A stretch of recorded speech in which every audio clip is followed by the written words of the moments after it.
Volver al Futuro 2, es una película de ciencia ficción y comedia rodada en 1989. Es la segunda parte de la trilogía de Back to the Future. Fue dirigida por Robert Zemeckis y producida por Steven Spielberg.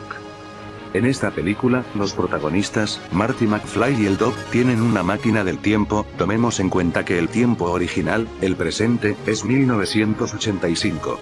Este par viaja al futuro para corregir un problema que sucedería al hijo de Marty. En esta fecha se observa un mundo completamente diferente al de la primera película. Hay bastante tecnología y mucha innovación, no solo en máquinas e inventos, sino en costumbres, ropa, entre otros. La realidad del futuro que refleja la película es fascinante y asombrosa. Pero un momento. ¿Cuál fue la fecha a la que los personajes viajaron?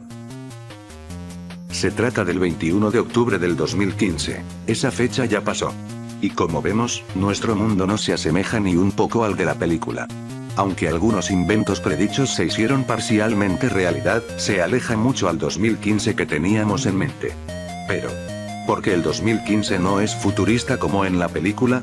¿Se exageró la tecnología? Los escritores establecieron una fecha en la que creyeron era suficiente tiempo para inventar todo eso. ¿Marty intervino en el flujo del espacio-tiempo? Daré mi opinión y explicaré por qué creo que Volver al Futuro no acertó sobre el 2015. Durante la década de los 70, y más que nada 80, la tecnología avanzó a pasos enormes. Numerosos inventos que se dieron en la década de los 80, el día de hoy los sigues usando. Microprocesadores, televisión a color, teléfono móvil, calculadora electrónica, cámara digital, reloj digital, GPS, auriculares, consolas de videojuegos y videojuegos, tales como la NES, el transbordador espacial, televisión HD, el Walkman, corazón artificial permanente, entre muchos otros. Estos inventos ocurrieron entre los años 70 y los años 80.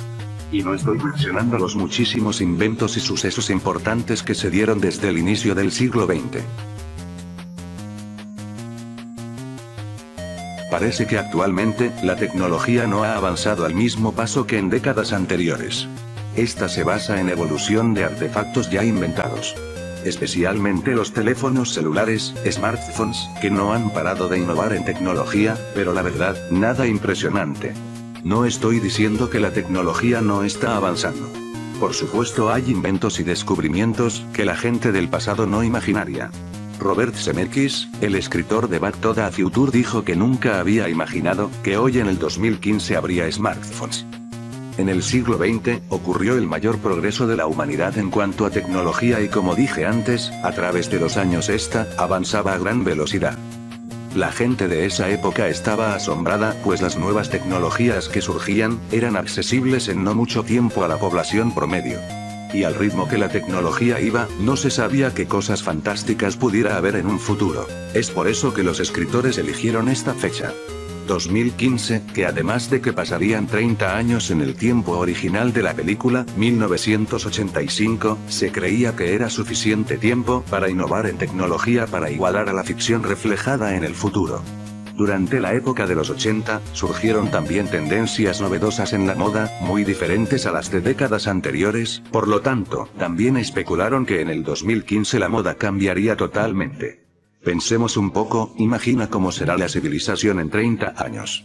¿Crees que la tecnología avance tanto que haya carros voladores? Probablemente mucha gente pensaba que sí en 1985. También es importante saber que los escritores querían escoger una fecha futurista pero no tanto. Una fecha donde por lógica algunos personajes siguieran vivos, como los padres de Marty y Biff Tannen. No podían poner, por ejemplo 2100, pues sería ilógico que incluso Marty siguiera vivo para ese entonces. Al menos que explicaran que algún avance tecnológico puede alargar la vida de las personas, pero vamos.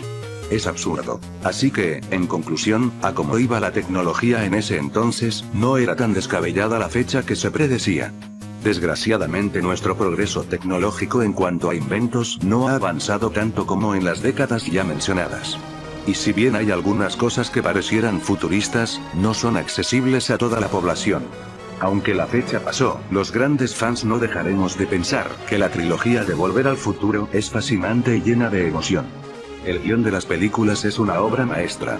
Y bueno, aún no se descarta el hecho que ese mundo futurista, donde los autos vuelen y las patinetas te trasladen a otro nivel, pueda llegar algún día.